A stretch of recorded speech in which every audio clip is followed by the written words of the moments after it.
Now the topic is passive probe. What is a passive probe? The passive probe which uses the passive components such as inductor, capacitor or resistor. Here the passive probe that it uses the transformer. Okay, the transformer type probe is shown in the diagram. Shown in the diagram. The diagram, the passive probe with transformer is shown here. Actually, this probe consisting of a magnetic core. This is the magnetic core. This is the magnetic core with a removable piece. This is your removable piece. This portion is a removable piece. This portion. This is a removable or sliding piece. The removable piece allows the wire carrying current to be measured, is put inside the center of the magnetic core. By removing this removable piece, we can put the wire where the current to be measured, or the current to be measured is act as a primary. This conductor, I mean this one, this act as a current carrying conductor, acts as the primary. Okay, primary of the transformer. Okay, the alternating current in the wire here, the alternating current in the wire will induce the voltage in the secondary. Here we are having the secondary. Here the secondary. This is your secondary. This is your primary. This is your primary. This is your secondary portion. Okay.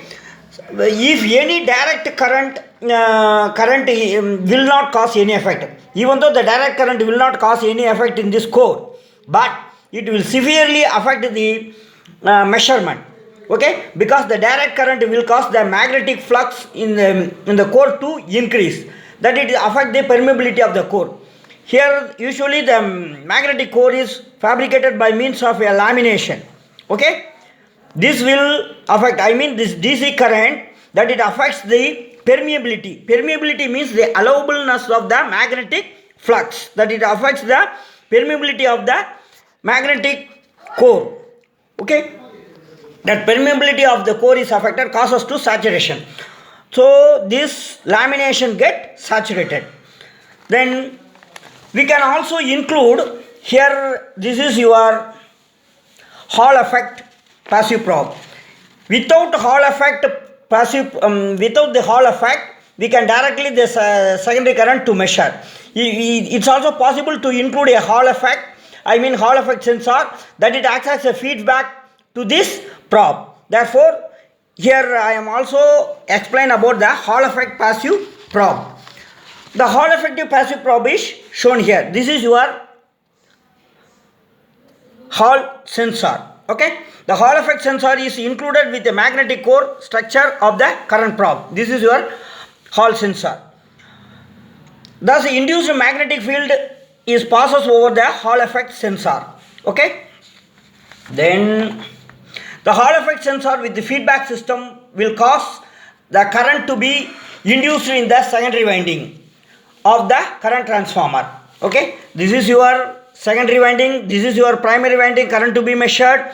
This secondary winding is acts as the feedback, include with feedback amplifier.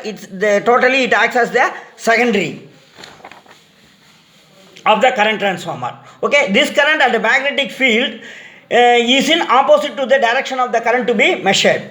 See here the current to be measured is in one particular direction. The induced EMF and the induced current in the secondary is opposite to that of this primary. Once again I am repeating, the current induced in the secondary side is opposite to that of the primary current to be measured direction.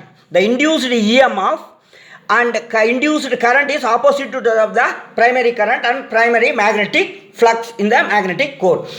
Therefore, the wire carrying current to be measured acts as a primary of the transformer. This one. This is the primary of the core. The alternating current in the wire will induce the voltage in the secondary winding. Therefore, the secondary winding induced by therefore the secondary winding is induced by induced current and induced EMF, that it is exactly opposite to the primary. The direct current will not cause any effect, then the current magnetic field is opposite in direction to the current to be measured in the wire. Therefore, when the current cable to be measured is placed in the core, causes opposite current. Just now I told. This opposite current and magnetic field is directly proportional to that of the current to be measured. Therefore, the induced EMF and the induced current opposite to that of the primary is directly proportional to the current in the primary. Okay.